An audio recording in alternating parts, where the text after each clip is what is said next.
정말수는 그날도 앞마당에 나와 있었지만 아무도 그녀의 존재를 알아채지 못했다. 늘 그랬다. 작은 키에 휘어진 어깨, 무표정한 얼굴로 한참을 멍하니 서 있는 그녀는 이 집의 주인이라기보다는 오히려 마당의 나무처럼 그 자리에 있어야 하는 존재 같았다. 나이 들어 몸은 느려졌고 기억도 이따금 흐릿해졌지만 그녀의 눈동자만큼은 여전히 맑고 조용했다. 무언가를 끊임없이 관찰하는 듯한 그러면서도 아무것도 말하지 않는 침묵의 시선이었다. 큰며느리 윤선미는 오래간만에 내려왔다. 그녀는 고급차에서 내리자마자 이곳의 낡은 대문을 올려다보며 짧게 숨을 들이켰다. 두 눈은 이미 마당을 훑고 있었고 그녀의 구두는 자갈밭 위에서 마치 다른 세상에 들어선 것처럼 어색하게 소리를 냈다. 그녀는 웃고 있었지만 그 미소는 입꼬리만 움직이는 것이었다. 어머니의 상태가 예전보다 심해졌다는 말을 몇 번이나 하며 주변 사람들에게 걱정하는 척했지만 그녀의 눈빛에는 계산이 서려 있었다. 마을 사람들은 선미를 부잣집 며느리로 기억했다. 서울 아파트, 수입차, 좋은 옷차림. 그런 그녀가 시골집에 내려올 때마다 동네 할머니들은 왜 그렇게 자주 내려오는지를 궁금해했다. 하지만 아무도 물어보지 않았다. 그녀의 말투는 공손했지만 단호했고 미소는 친절했지만 차가웠다. 그녀는 방문할 때마다 어머니의 상태를 염려하는 말을 반복했고 집안의 정리를 핑계로 안방에 서랍을 열고 닫았다. 반면 작은 며느리 수지는 늘 조용했다. 말도 없고 불만도 없었다. 새벽마다 가장 먼저 일어나 불을 지피고 장을 보고 밥을 짓고 빨래를 널었다. 누가 보든 말든 똑같았다. 그녀의 하루는 바람처럼 지나갔다. 그녀는 시어머니의 말없이 내미는 손을 놓지 않았고 쌀뜨물을 따르며 언제나 조심스럽게 움직였다. 아무도 묻지 않았지만 수지는 이 집의 숨결 같은 존재였다. 어느 날부터인가 정말수는 자신이 보는 것을 기억하기 시작했다. 누구도 눈치채지 못하게. 선미가 안방 서랍을 뒤적이는 손길, 통장 사본을 들여다보는 시선, 보험 관련 서류를 챙겨나가는 발걸음. 정말수는 아무 말도 하지 않았다. 눈을 내리깔고는 있었지만 모든 것을 보고 있었다. 그녀의 조용한 노쇠함은 연극 같았고 침묵은 복선이었다. 그리고 그날이 왔다. 윤선미가 사설 요양원 상담을 다녀온 날. 그녀는 어머니를 따로 모시고 가겠다고 했다. 이 집은 비워야겠다고도 말했다. 큰아들은 회사 일로 바쁘다며 통화 한 통으로 입을 닫았고 작은 아들 부부는 어색한 침묵 속에 주방에 서 있었다. 정말수는 그저 한참을 윤선미의 얼굴을 바라보았다. 말없이 오랫동안. 그날 밤 수지는 부엌에서 혼자 밥을 지으며 천천히 눈을 감았다. 그 순간 안방 불이 켜졌다. 정말수는 혼자 앉아 무언가를 쓰고 있었다. 오래된 노트 한 권을 꺼내 조심스레 펜을 들고 있었다. 그녀의 손이 느렸고 글씨는 삐뚤했지만 멈추지 않았다.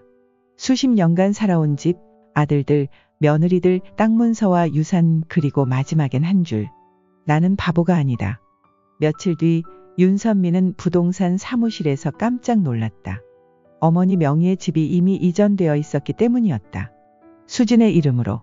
그녀는 그 사실을 믿을 수 없다는 듯 목소리를 높였고 결국 그 자리에서 실신하듯 주저앉았다. 하지만 누구도 동정하지 않았다. 마을 사람들은 고개를 돌렸고 수지는 조용히 사무실 밖으로 나왔다. 정말수는 그날도 마당에 앉아 있었다. 해가 질 무렵 그녀는 처음으로 웃었다. 아주 작게, 아주 짧게. 아무도 몰랐지만 그녀는 이 모든 계획을 오래전부터 준비해왔다. 연기하고 속이고 견디며 마지막 순간까지 침묵을 무기로 삼았다. 그리고 이제 그녀는 아무 말도 하지 않아도 되었다. 윤선미는 서울로 돌아가지 않았다. 그녀는 마을 근처에 숙소를 잡았다. 몇 년 전만 해도 상상도 못할 일이었지만 지금 그녀는 무언가를 되찾기 위해 여기에 남기로 했다. 이대로 물러설 수 없었다. 자신이 들인 시간과 애정, 그 많은 방문과 선물들, 마을 사람들과의 관계 맺기, 그리고 무엇보다 어머니의 눈을 속이기 위해 쌓아온 신뢰들. 모든 것이 수포로 돌아가는 순간 그녀는 자신의 존재가 무너지는 소리를 들은 듯했다. 그날 이후로 선미는 매일 아침 동네를 돌았다. 슈퍼 앞 의자에 앉아 커피를 마시며 동네 어르신들과 인사를 나눴고 마치 아무 일도 없었다는 듯 집 쪽을 향해 눈을 흘겼다. 일부 사람들은 속으로 수군거렸지만 겉으로는 여전히 그녀를 반겼다. 그녀는 그 틈을 파고들며 조용히 정보를 모았다. 작은 며느리 수지는 변함이 없었다. 그녀는 그저 전보다 조금 더 바빴다. 마을 이장은 그녀를 찾아와 축하 인사를 전했고 근처 농협에서 도움을 줄 테니 필요한 것이 있으면 이야기하라며 명함을 건넸다. 수지는 고개를 숙이고 웃었지만 마음속으로는 복잡한 감정이 교차했다. 이 모든 일이 자신의 뜻대로 된 것이 아니었기 때문이었다. 정말수는 여전히 조용했다. 하지만 그녀는 날마다 바깥으로 나왔다. 해 뜰 무렵 마당에 나와 앉아 있었고 해질 무렵까지 그 자리를 지켰다. 그녀를 향해 말 건네는 사람은 드물었지만 그 존재감은 점점 뚜렷해졌다. 누군가는 그녀를 이제 와서 늦게 눈을 뜬 어머니 라 말했고 누군가는 사람 보는 눈은 끝까지 남더라 고 말했다. 어느 날 서울에서 큰아들이 내려왔다. 고급 승용차에서 내린 그는 당황한 얼굴이었다. 그는 집 앞에 서서 한참을 머뭇거렸고 문을 열고 들어가려다 주춤했다. 안에서 들려오는 정갈한 조리도구 소리, 부엌의 불빛, 집안에 퍼지는 된장국 냄새. 그것은 그가 어릴 적 떠나버렸던 기억과 너무도 비슷해서 그는 한동안 그 자리에 서 있었다. 그는 어머니를 뵈러 왔다고 했지만 그의 눈길은 계속해서 수진을 쫓았다. 이전엔 미처 보지 못했던 단단한 자세, 조용한 뒷모습 그리고 말하지 않아도 느껴지는 확신. 그는 아내 윤선미가 이야기했던 무기력한 시골 여자의 이미지와는 전혀 다른 것을 보았다. 며칠 후 정말수는 큰아들에게 오래된 통장을 건넸다. 거기에는 생각보다 많은 돈이 남아 있었다. 그녀는 아무 말도 하지 않았지만 큰아들은 그것이 마지막 신호임을 느꼈다. 어머니는 이미 모든 것을 정리했고 그는 이제 더 이상 선택권이 없다는 것을 알아차렸다. 윤선미는 그날 밤 늦게 마을을 떠났다. 그녀는 조용히 방을 비우고 짐을 싣고 눈도 마주치지 않은 채 자동차 문을 닫았다. 마지막까지 그녀는 무너지는 채 하지 않았고 여전히 품위 있는 표정을 지었다. 하지만 차창 너머로 보이는 집 앞 마당 거기 앉은 채 움직이지 않는 정말순의 모습은 그녀의 기억에서 지워지지 않았다. 수지는 그날 밤 마당을 쓸며 처음으로 하늘을 올려다봤다. 별이 또렷하게 떠 있었다. 바람이 서늘했지만 그녀의 손은 따뜻했다. 그녀는 알지 못했지만 마을 사람들은 이제 그녀를 이 집 사람이라 불렀다. 그날 이후 집에는 새로운 기척이 생겼다. 바람이 지나갈 때마다 대문이 흔들렸고 부엌 창문으로 햇살이 깊숙이 들어왔다. 정말수는 마당 한켠에 앉아 고개를 젖혀 하늘을 보았다. 마치 아주 오래전부터 이 순간을 기다려온 사람처럼. 밤새 비가 내렸다. 마당의 흙은 눅눅했고 담벼락 밑엔 오래된 신문지 조각이 붙어 있었다. 정말수는 새벽이 되자마자 밖으로 나왔다. 그녀의 손엔 작은 보자기 하나가 들려 있었고 그 안에는 누렇게 바랜 편지 봉투 몇 장과 오래된 사진 한 장 그리고 손때 묻은 일기장이 있었다. 그녀는 장독대 옆에 앉아 하나하나 펼쳐보았다. 봉투에는 세월이 만들어낸 얼룩이 있었고 사진 속에는 젊은 시절의 그녀와 남편 그리고 두 아들의 어릴 적 얼굴이 있었다. 그녀는 잠시 눈을 감았다. 그리고 과거의 조각들이 조용히 피어올랐다. 37의 정말수는 명확한 여인이었다. 말수가 적었지만 모든 걸 보고 듣고 기억하는 여자. 시집온 뒤 늘 시어머니의 눈치를 보며 말 한마디도 조심스럽게 뱉던 그녀는 어느 날 남편의 외도 사실을 알게 되었다. 그 남자는 장날마다 서울로 가서 물건을 떼온다고 했지만 실제로는 다른 여자의 집을 드나들고 있었다. 아이들이 어렸을 때부터였다. 하지만 정말수는 단 한 번도 그 사실을 입 밖에 내지 않았다. 왜냐하면 자신이 입을 열어버리면 모든 것이 무너질 걸 알았기 때문이었다. 그녀는 그냥 살기로 했다. 아이들이 자라고 집안이 굴러가고 밥이 끓고 농사철이 지나가고 그렇게 하루하루를 삼켰다. 그러던 어느 날 그 여자가 아이를 낳았다는 소문이 들려왔다. 마을 사람들은 그 말을 하지 않았지만 정말수는 다 알고 있었다. 그리고 더 이상 남편을 믿지 않았다. 시간이 흘렀다. 남편이 병들어 누웠고 그녀는 묵묵히 간호했다. 누구보다 정성스레. 마지막 순간까지 밥을 지어 먹이고 기저귀를 갈며 입을 닦아주었다. 죽음 앞에서도 아무 말 없이. 장례를 치른 날 밤 정말수는 안방 장롱 깊은 곳에서 오래된 계약서 하나를 꺼냈다. 그것은 남편이 몰래 담보로 잡아두었던 집 문서였다. 그녀는 그 문서를 태웠다. 불길 속에 사라지는 종이를 바라보며 처음으로 눈물을 흘렸다. 그 후부터 그녀는 입을 다물었다. 말 대신 침묵을 택했고 표정 대신 관찰을 택했다. 그녀는 사람을 믿지 않았다. 오직 행동을 받고 반복되는 패턴을 기억했다. 큰며느리 선미가 처음 마당을 밟았을 때 그녀는 이미 알아봤다. 그 눈빛, 그 자세, 그 웃음. 그것은 젊은 날 남편이 다른 여자 집에 갈 때 보였던 바로 그 표정과 닮아 있었다. 정말수는 말하지 않았다. 그 대신 일기를 썼다. 누구에게도 보여주지 않을 기록을 매일매일. 그녀는 오래전부터 생각했다. 이 집을, 이 땅을 누구에게 넘겨야 할지를. 피가 섞였다는 이유만으로 무조건적으로 줄 수는 없었다. 이 집은 자신이 지켰고 견뎠고 결국 살아낸 터전이었기에. 그리고 결국 정말수는 수진을 선택했다. 그녀는 조용했지만 진심은 선했다. 말은 없었지만 행동은 성실했다. 그녀는 아무것도 바라지 않았지만 그 무욕의 자세가 정말순을 움직이게 했다. 지금 장독대 옆에서 바람에 날리는 사진과 편지들을 바라보며 정말수는 담담하게 일어섰다. 그녀는 마지막으로 땅을 한번 쓸어보고 노트와 사진들을 다시 보자기에 싸넣었다. 그리고 아무 말 없이 안방으로 들어갔다. 그 순간 바람이 불었고 낙엽이 돌담 너머로 굴러떨어졌다. 세상은 여전히 조용했지만 이제 모든 것이 달라져 있었다. 늦여름이 지나고 마을은 이른 가을의 기운에 잠겼다. 감나무 잎은 벌써 색이 바래기 시작했고 장독대 위로는 얇은 서리가 내리기 시작했다. 수지는 변함없이 새벽을 열었고 정말수는 마당에 나와 조용히 앉아 햇살을 맞았다. 마을은 여전히 고요했고 큰 변화는 없을 듯 보였다. 그러던 어느 날 낯선 청년 하나가 마을 입구의 모습을 드러냈다. 중절모의 낡은 배낭, 군더더기 없는 단정한 차림. 그는 마을 초입 슈퍼 앞에 서서 간판을 올려다보다가 천천히 골목길로 들어섰다. 걸음걸이는 느렸지만 방향은 뚜렷했고 그의 눈빛은 오래전 이 마을을 기억하는 사람처럼 무언가를 더듬고 있었다. 그는 곧장 그 집으로 향했다. 대문 앞에 멈춰 섰고 담장 너머로 마당을 들여다보았다.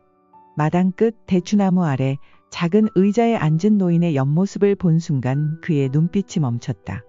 그는 아무 말도 하지 않았지만 이미 마음속에서는 수십 번의 문을 두드렸던 듯 했다. 며칠 뒤 청년은 다시 마을에 나타났다. 이번엔 수진이 장을 보고 돌아오는 길 마주쳤다. 그녀는 처음 보는 얼굴에 잠시 눈길을 주었고 그는 예의 바르게 고개를 숙였다. 대화는 없었지만 공기는 순간적으로 흔들렸다. 청년은 마을 근처 여관방을 얻었다. 그는 며칠간 조용히 움직였다. 마을의 오래된 연못을 둘러보고 초등학교 담장을 따라 걷고 간이 정류장에서 오래된 버스 시간표를 바라보았다. 누구와도 말을 섞지 않았지만 그가 찾는 것은 분명했다. 그는 그날 밤 슈퍼 앞에서 조용히 술 한 병을 샀다. 계산을 하던 노파는 잠시 그를 응시했다. 익숙한 이목구비, 어딘가 모르게 이 마을 남자들과 닮아있는 얼굴. 그녀는 아무 말도 하지 않았지만 계산을 마친 뒤 그의 손에 반창고 하나를 쥐어주었다. 마을엔 금세 소문이 퍼졌다. 서울에서 온 청년, 누군지는 모르겠지만 어쩐지 그 집 남편을 닮았다는 말이 돌았다. 수지는 저녁밥을 하며 조용히 숟가락을 내려놓았고 정말수는 창밖을 내다보다가 다시 눈을 감았다. 며칠 후 청년은 마당 앞에 서 있었다. 마침내 문을 두드리려던 순간 수진이 문을 열었다.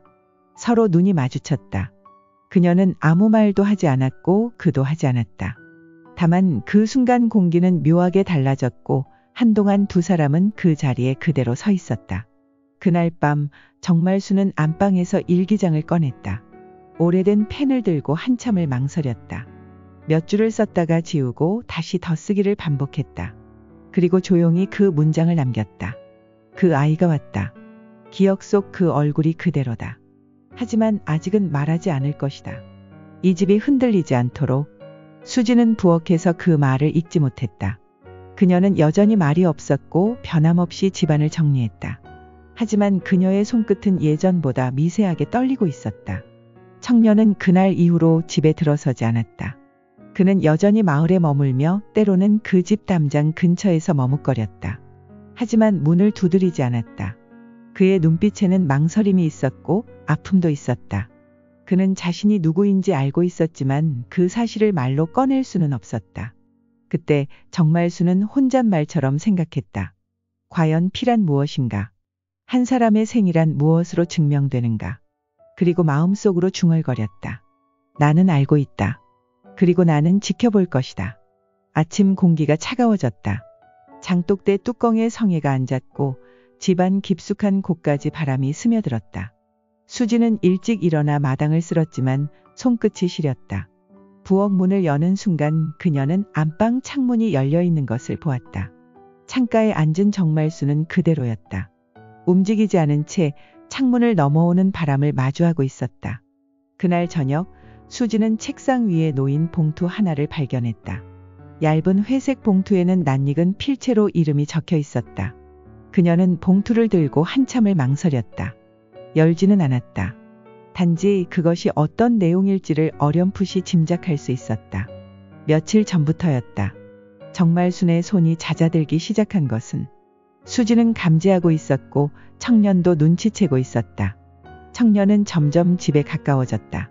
처음에는 마을 어귀에서 그 다음은 담장 근처에서 이제는 대문 앞에 오래 머물렀다. 그는 문을 두드리려 하지 않았다. 단지 가만히 서 있을 뿐이었다. 마치 자신의 존재 자체가 무언의 메시지라도 되는 것처럼. 마을 사람들의 시선은 두 갈래로 갈라졌다. 누군가는 그를 불쌍한 아이라 했고 누군가는 다 된 밥에 숟가락 얹으려 한다며 수근거렸다. 그 말들은 조용히 퍼졌고 결국 수진의 귀에도 들어왔다. 그녀는 아무 말도 하지 않았다. 하지만 그녀의 손끝은 점점 느려졌고 하루 3번 차리던 식사는 2번으로 줄어들었다. 정말수는 어느 날 수진을 불러 옆에 앉혔다. 말은 없었지만 손등을 잡고 한참을 가만히 있었다. 눈빛이 말 대신 이야기를 전했고 수지는 그 안에서 오래전 누군가를 떠올렸다. 그날 밤 수지는 봉투를 열었다. 편지는 짧았다. 이 집은 내 것이다. 하지만 사람을 지키는 일은 땅보다 어렵다. 그러니 내가 이 집을 지키려면 마음부터 먼저 품어야 한다. 그 아이는 죄가 없다. 나는 오래전부터 알고 있었다. 이제 너도 알게 될 것이다. 수지는 한참을 앉아 있었다. 아무 말도 아무 생각도 없이. 다음 날 청년은 처음으로 대문 안으로 들어왔다. 문은 열려 있었고 안채문도 잠겨 있지 않았다. 그는 마당을 건넜고 대추나무 아래에 멈춰 섰다. 정말수는 방 안에서 조용히 고개를 돌렸다. 그의 눈빛과 그녀의 눈빛이 마주쳤다. 긴 시간 동안 침묵만이 흘렀지만 그 안에는 모든 것이 들어있었다. 수지는 문 안쪽에서 그 장면을 지켜보았다. 심장은 천천히 뛰고 있었지만 온몸은 얼어붙은 듯했다. 그 순간 정말수는 천천히 손을 들었다. 마지막 인사를 하듯 조용한 눈짓으로 그를 바라보았다. 그는 고개를 숙였다. 그리고 아주 오랜 시간이 흐른 뒤에야 고개를 들었다. 그 집은 여전히 조용했다.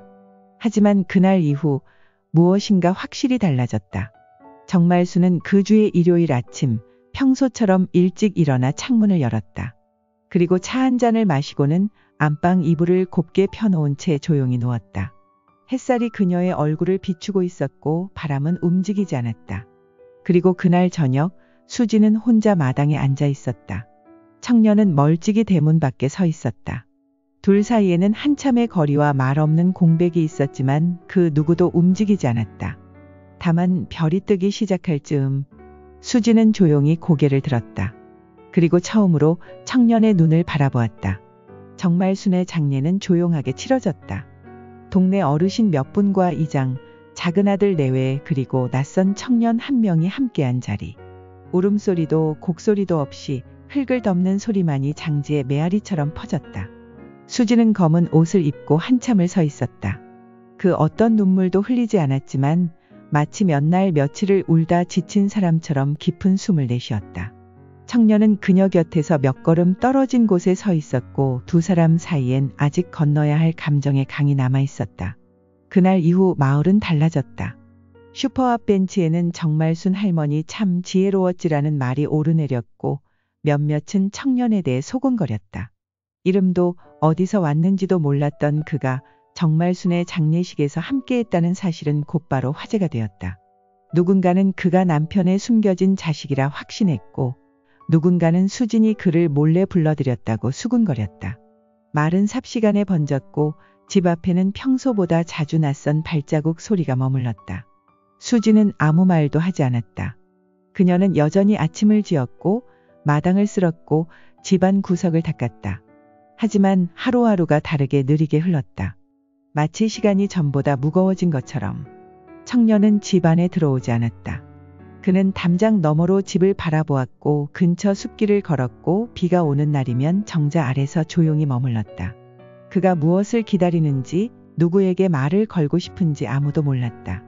수지는 어느 날 안방 서랍에서 작은 봉투 하나를 찾았다. 그것은 그 아이에게라고 쓰인 흰 종이 봉투였다. 그녀는 봉투를 들고 한참을 앉아 있었다. 그리고 다음 날 마당에 나와 그 청년에게 건넸다. 청년은 봉투를 받았다. 아무 말도 하지 않았다. 다만 봉투를 두 손으로 받아 쥐었고 고개를 숙였다. 그날 밤 그는 봉투를 열었다. 안에는 짧은 메모와 함께 오래된 사진 한 장이 있었다.